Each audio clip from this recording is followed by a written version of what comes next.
Welcome back to the Almost Shameless podcast with Tanya Ray Fox. I am your host, Tanya Ray Fox, and we are less than 1 week from the first game of week 1 of the NFL 2021 season. It feels like we've been counting down to this forever, even though, as we've talked about before, time has become an endless loop. It is a circle. The 2020 season came and went. It's like sometimes I have to even remind myself who played in the Super Bowl 6 months ago, because it's just time is crazy. But here we are, not only entering week 1 with optimism and excitement. Everybody's team has an equal shot at this point. Theoretically, everybody is in the running to be in the playoffs, to play in the Super Bowl. And this is when people are the sort of most optimistic about their chances and what the future of their teams may be. And for Patriots fans, the optimism has taken a twist because in an unexpected turn of events, Cam Newton was cut and Bill Belichick made Mac Jones the official starter for the New England Patriots for the 2021 season and ostensibly beyond. So, of course, I will give you my reaction to that news and my reaction to a few of the comments Bill Belichick made about vaccination in the NFL that I felt a little conflicted about, maybe more than a little bit conflicted. I also want to get into, as we prepare for week 1 next Sunday, the Patriots take on the Dolphins. So we want to talk a little bit about beginning next week, but also season long, the 3 things the Patriots are going to need to do to succeed with a rookie quarterback. You guys know I am not the biggest fan of a team having to start a rookie quarterback.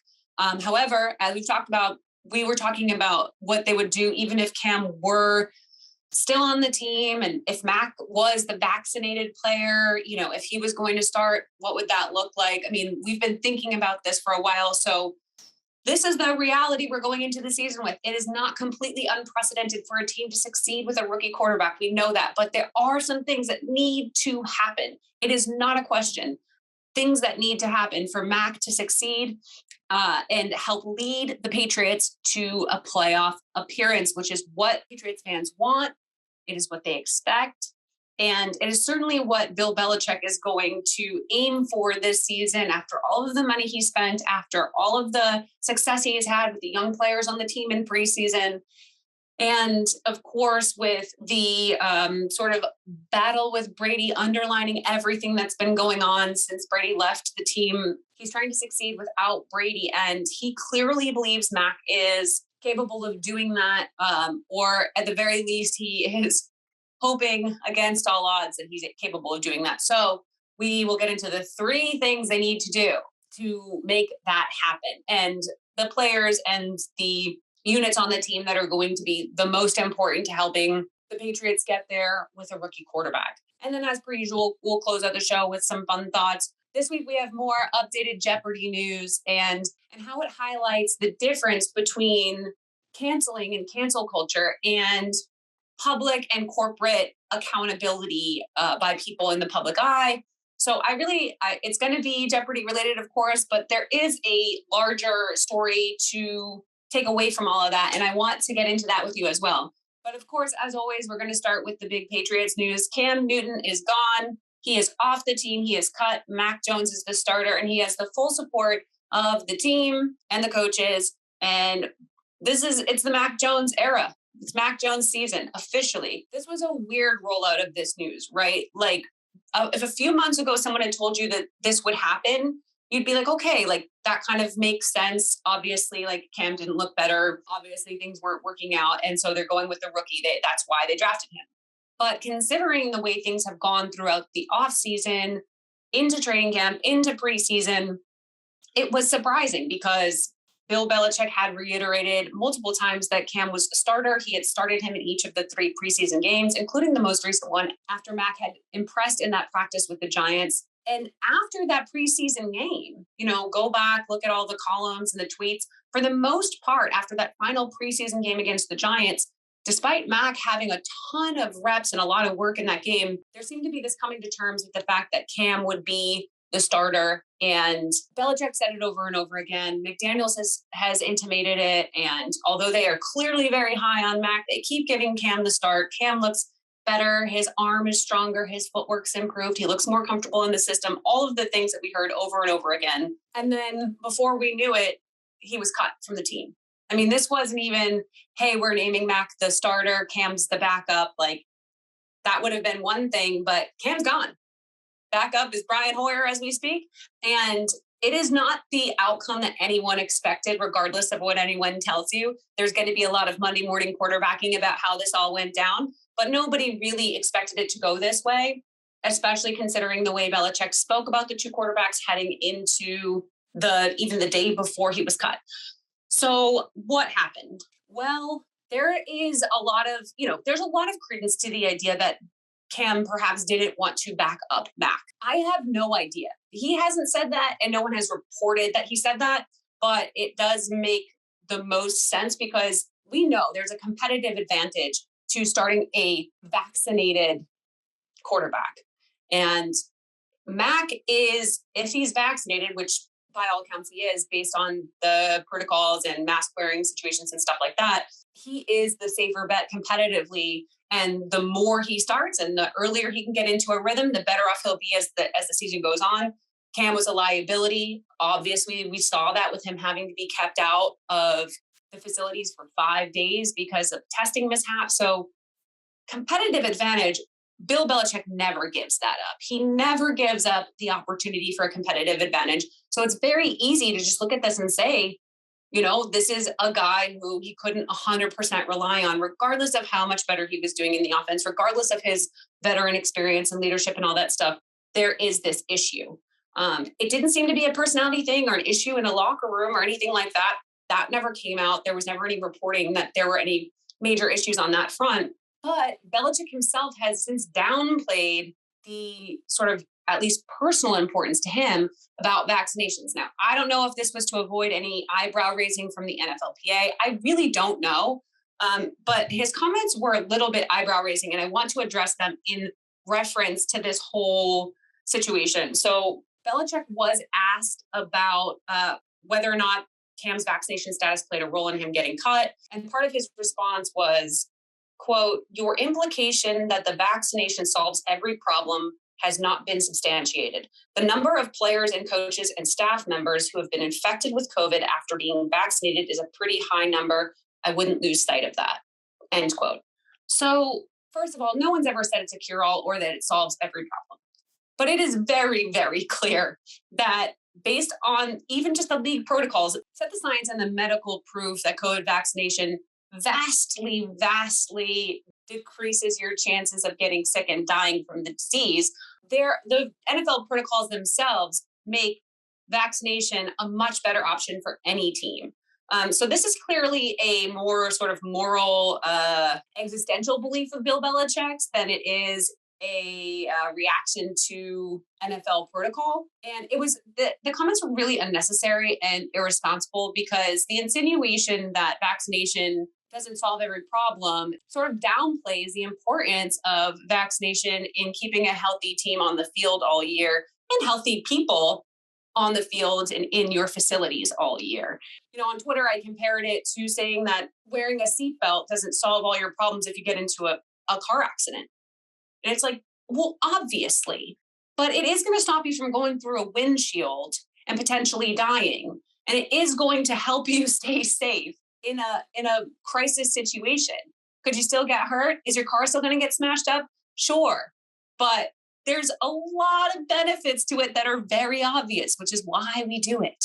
It's been proven over and over again. So diminishing that, someone doesn't wear their seatbelt and goes through a windshield and you say, well, not wearing a seatbelt doesn't solve all your problems. It's like, well, it would have solved that one. So I don't know what his point there was, if this is just posturing, if he wanted to distract the media and distract the people asking him this question from finding out what really happened with Mac and Cam. But at the end of the day, it doesn't appear, at least from what he has said, that Cam's vaccination status was a game changer. And that tracks, right? Because he had Cam on this teams taking starting reps all training camp and preseason. So if it was really that big of a deal to him I feel like things, Mac would have gotten the nod a little bit earlier on. I know he wanted Mac to feel the pressure and the competition of having a veteran starter competing with him for the job, but come on, this isn't it. Cam didn't all of a sudden become a mismatch for the team and, the locker room and their ideals and all that stuff in a matter of a week. Sure, maybe the NFL protocol keeping him out for 5 days highlighted the complications moving forward, but it doesn't necessarily explain why you wouldn't want him as a backup on your team. It seems like, all things considered, Belichick's not afraid of the virus taking out the team, even if he maybe should be. But keeping Cam on the team gives you probably the best backup quarterback in the league. And he's cheap. You're not paying him anything. And he wants an opportunity to play. So it makes me feel like he didn't see Cam either being capable of being a backup or playing that role successfully, or that Cam simply didn't want to do it. Again, those are assumptions, though. We don't know that for sure. At the end of the day, Mac is the starter.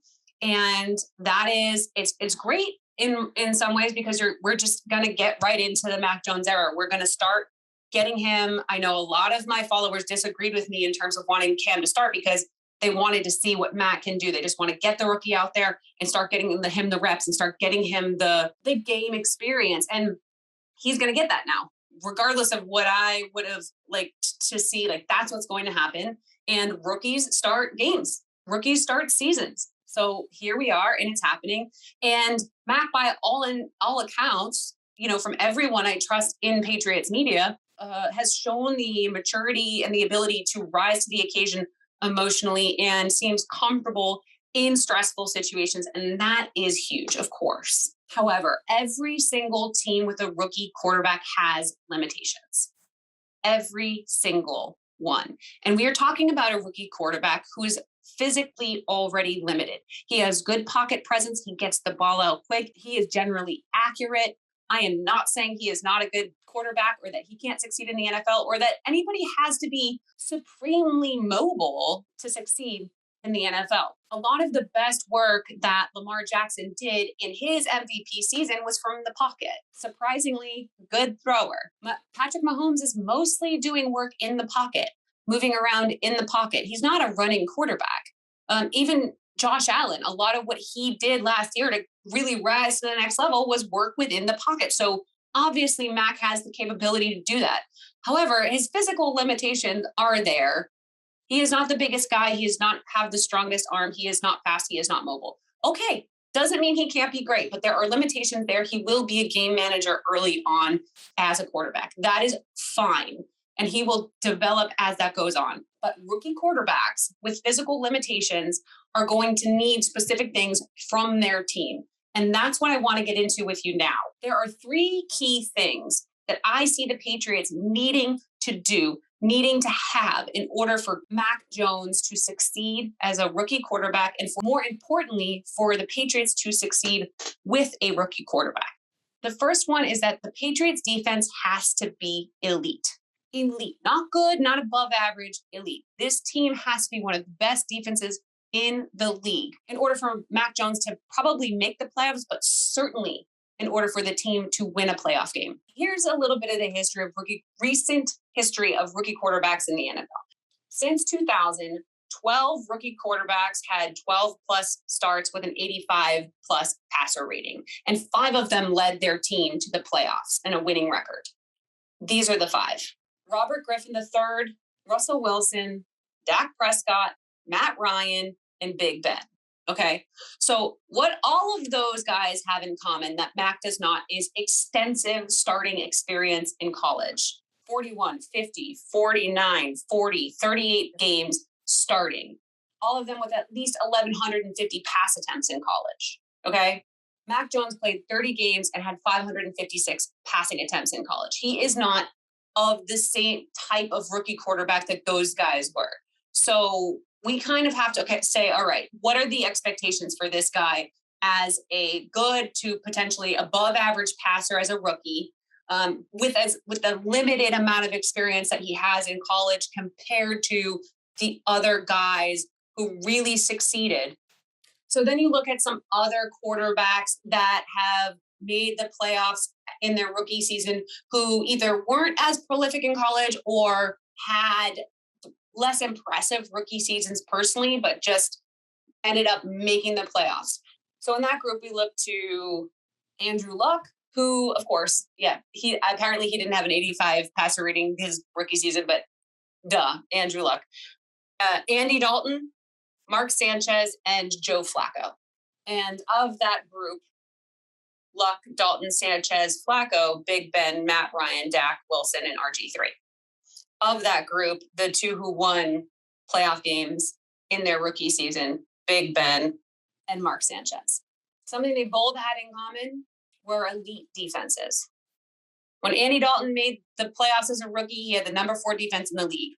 When Mark Sanchez made the playoffs as a rookie, he had the number 1 defense in the league. When Joe Flacco made the playoffs as a rookie, he had the number 2 defense in the league. So regardless of where you think Mac is going to fall, if he's going to be one of those great passers, if he's going to overcome his limited experience in college and have a Russell Wilson or Matt Ryan type rookie season, he still is going to need an elite defense to win a playoff game. The defense is the most important thing, is the most important aspect of this team with a rookie, bar none. And to that effect, one of the most important aspects of getting this defense to the next level is getting back Stephon Gilmore, because the defensive backs, unlike in years recent past, is the weaker group on the defense right now. You have JC Jackson as the number 1 corner. And then after that, it is a toss up. And that doesn't mean that there aren't going to be guys that step up, but we're talking about needing elite defense in 2021. And that means having a very strong secondary. The pass rush, the whole front 7 is overhauled. They look great. The linebackers are healthy. Dante Hightower, Lawrence Guy, all the young guys, bringing in Matthew Judon. You have Josh Uche and Chase Winovich, the Michigan guys who have opportunities to really step up. All of the front 7 guys, the linebacker group, the defensive ends, the pass rushers, the guys setting the edge, that they look like a really solid group, the best the Patriots have had in a long time. And that is huge. But without Stephon Gilmore, they are missing, in my opinion, that extra piece that gives them that final little piece of the puzzle that gives them the chance to have a top 3 NFL defense. And at the very least, giving Mac all the credit in the world, this team needs to have a top 5 defense in order to even win a playoff game. And that is what Belichick is trying to do this year. They're trying to win a playoff game. Absolutely. He's got work to do in the battle with Tom Brady. He's trying to win a playoff game. So that's the first thing we absolutely 100% need to see from the Patriots is elite defense. And they will get a chance to kind of show off what they have in comparison to Brian Flores' defense in week 1 against the Dolphins. And that brings me to number 2, which is Josh McDaniels and how he utilizes Mac Jones offensively. As I said, Mac Jones, from what we have seen so far, is going to be a game manager. His mental ability to stay focused, to be able to run the hurry up, to be able to stay comfortable in the pocket, quick release, accurate reads and throws, all of that stuff is going to be his bread and butter this year, which puts a lot of onus on Josh McDaniels to set him up for success every step of the way. Mac, as a rookie, is going to have limitations. We just talked about how Andrew Luck, one of the best rookies to ever come into the NFL, still had limitations as a rookie with all of his college experience, all the passes he'd made in college heading into his season with the Colts. And and he didn't have an elite defense, and so he didn't win a playoff game. But in this particular situation, if this defense is doing their job and special teams is doing their job, then really Mac is really just 50% of a 2-person team that has to be really running that quarterback spot. And Josh McDaniels has to be able to not only set Mac up for success, but be a little more creative with those running backs that they have. The running backs are clearly going to be the cog in the offensive wheel that really makes it move. Damian Harris has all the capabilities to be a real number 1 back for the team, but they have James White, J.J. Taylor, Ramondre Stevenson. This is a group with a lot of dynamic playmakers at that space They may not all be true, obvious number one guys, the kind of like players that we see, the Alvin Kamaras and Christian McCaffreys. I really think Damian Harris has the capability to be that guy. And I think he will have the chance to step up this season, but they are going to be the thing that makes this offense work. It goes without saying that every single quarterback in the league needs a good offensive line. And Mac has one. Mac has a good offensive line. They don't need to be, that doesn't need to necessarily be said. But the weight McDaniels bears as a play caller and a play designer in 2021 with a rookie quarterback and the running backs that he has, and now with a couple of tight ends and a couple more receivers, a downfield threat, this now is the time for him to break some of that mold, some of that staleness that he got into in 2018 and 2019 in the back end of the Tom Brady years, and start to really understand that creative play calling and putting your rookie quarterback in situations where they can succeed are two sides of the same coin in order for this offense to work. The third most important thing they're going to have to do is play well at home. And the tough thing about playing well at home early on is that one of their home games is against Tom Brady and the Buccaneers at Gillette. And it seems like a stupid thing to hinge an entire season on one game. But the game against the Buccaneers is really going to tell the story of their season, whether we like it or not. So they have to approach it that same way as well. Winning that game is obviously the goal. But more importantly, they just have to play well. I have always had concerns about the idea of putting a rookie in that spot to have to play against Tom Brady and the Buccaneers at Gillette. Brady's first game back since leaving the Patriots. It is going to be a complete and utter mental chess match for Mac Jones. And he doesn't even know it yet. I'm sure he's taking it one day at a time, as he should, not overthinking it, not looking ahead that far. I hope that's what he's doing. But at the end of the day, it's going to be the most pressure that a rookie has had that early in the season in a long time. I mean, maybe in recent, I can't remember the last time a rookie will have had that much pressure on him in a game 4 of a season. It's a lot. And energy of the fans, that sort of conflicted, holy crap, Tom Brady's back in Gillette in another uniform after coming off of another Super Bowl win with another team, and looking at those banners and seeing him there. It's going to be very emotional, and that energy will be palpable in that stadium. If Mac can withstand that, and if he can put himself in a position to play well in that game against Tom Brady, even if they don't win, that is huge. Winning that game could set the tone for the entire season. Winning that game could be the thing that gets them the momentum they need to make a real playoff run. You know, sports are emotional. We've seen it.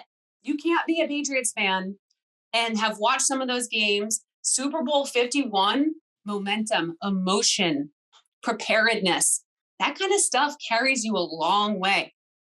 And that game, just so much hinges on it. So much hinges on it. The distraction of it, the energy of it, the legacy of it, that's all going to weigh on that rookie quarterback. And he has thus far looked as composed as any rookie quarterback has looked in the group this year. I mean, he has been the most composed and the most successful rookie quarterback of the first round that we've watched. And he deserves the benefit of the doubt. But let's be honest, this is a test we don't see. We don't see the GOAT, who played somewhere for 20 years, who left and won a ring, come back and face their team in that stadium. That is the stadium Brady and Belichick built. Those banners, those are theirs. That is a huge moment. And if Max steps up in that moment, if he can weather that storm, I can't tell you how important that's going to be for the season, rest of the season. Statement game. Talk about a statement game. Hell, I mean, a moral victory there would be enough. A moral victory.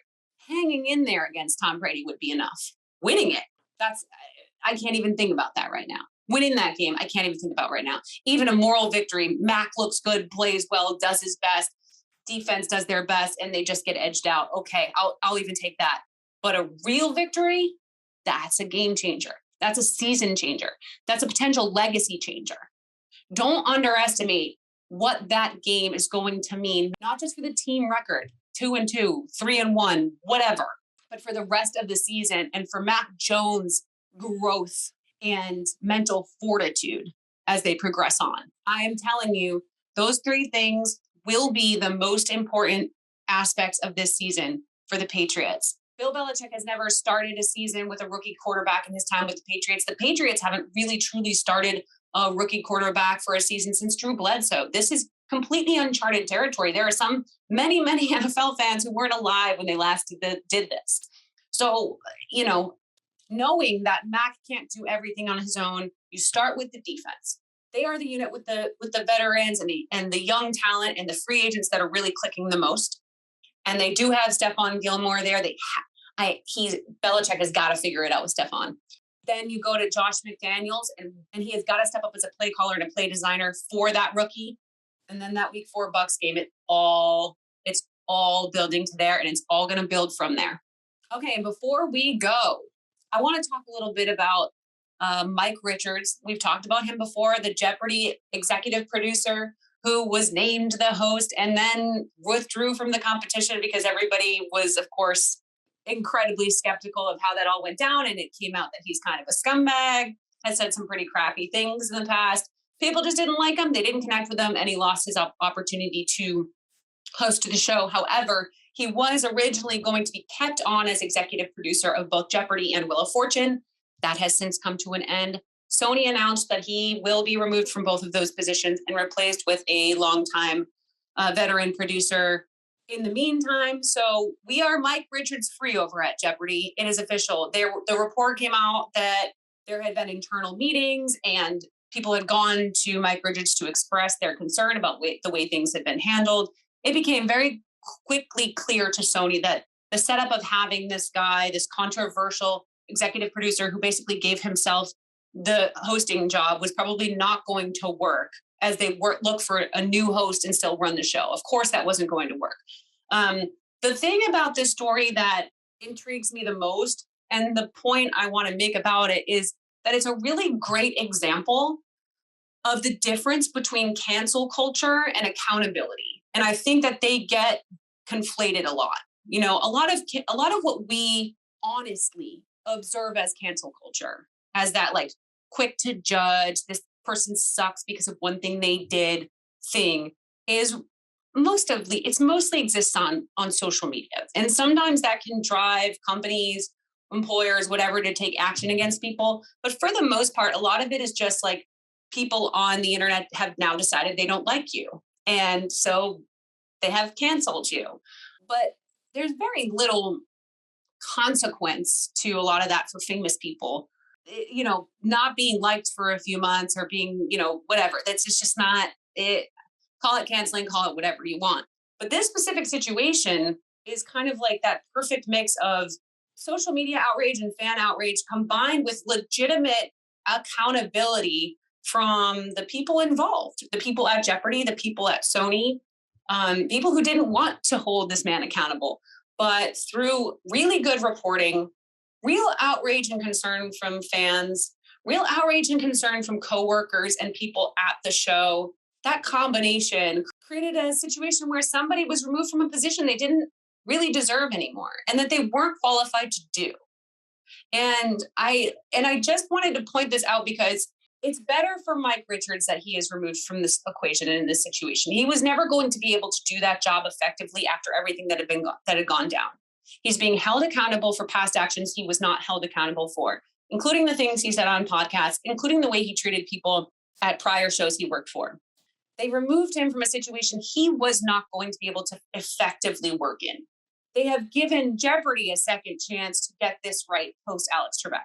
That's a win. And the fans feel like they have been held to account, that they've been heard. And that is a huge deal. And the reporting was in depth. It was honest. It was very, very well done. And so to see those things come together and effectively hold somebody accountable in a way that is not rash or over emotional, but truly based on dozens of factors and really honest assessment of the situation is good. It's We have to have these examples of genuine accountability so that we can tell the difference between someone being canceled for saying one crappy thing one time, or tweeting something a long time ago, and someone sort of having a history of these issues and then continuing to perpetuate those issues and continuing to create toxic work environments and everything else. He's negotiating an exit with Sony. His life is not over. I am sure he will continue to get jobs. As I've said before, this is not a death knell.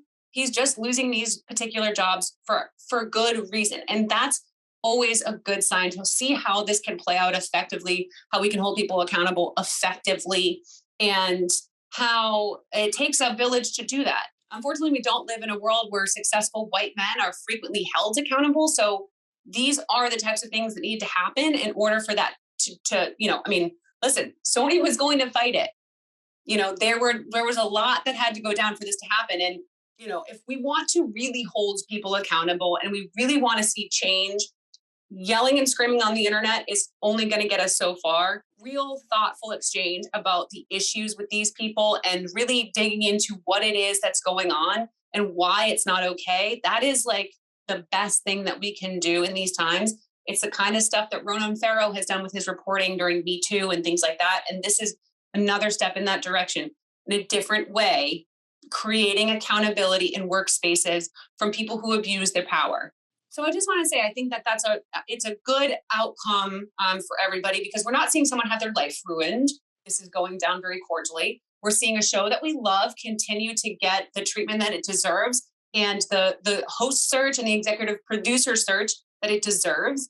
And the fans are going to be able to enjoy whatever the next chapter is for this show. So it's a win for everybody. Everyone's okay. And we've set a standard. And that's a good thing. It's a really good thing. Now we'll just have to wait and see how the host search plays out. Fingers crossed, LeVar Burton gets another shot. Thank you guys for joining me. Thank you again for listening. If you take nothing away from this podcast, please, please, please remember that regardless of how things go with Mac Jones and the Patriots this season, it's really important that everybody get through the year healthy and safe as best as possible. I'm not telling you how to feel about the pandemic or COVID or vaccination. I've learned that that's a useless game to play. You guys know where I stand on it. But more than anything, more than winning games, more than all of it, staying safe, staying healthy, and keeping people in a situation where they are not endangering themselves. That's a huge part of the game that the NFL, NBA, NHL, MLB, and all of these other leagues really have to be taking into consideration. And it's something I don't want to lose sight of as we get excited to have our favorite sport back. So just keep that in mind. Thank you again for taking the time to be here with me. I'm glad this episode was a little lighter and more fun. And I will look forward to checking in with you guys next week before game 1. All right. Talk to you soon. Bye.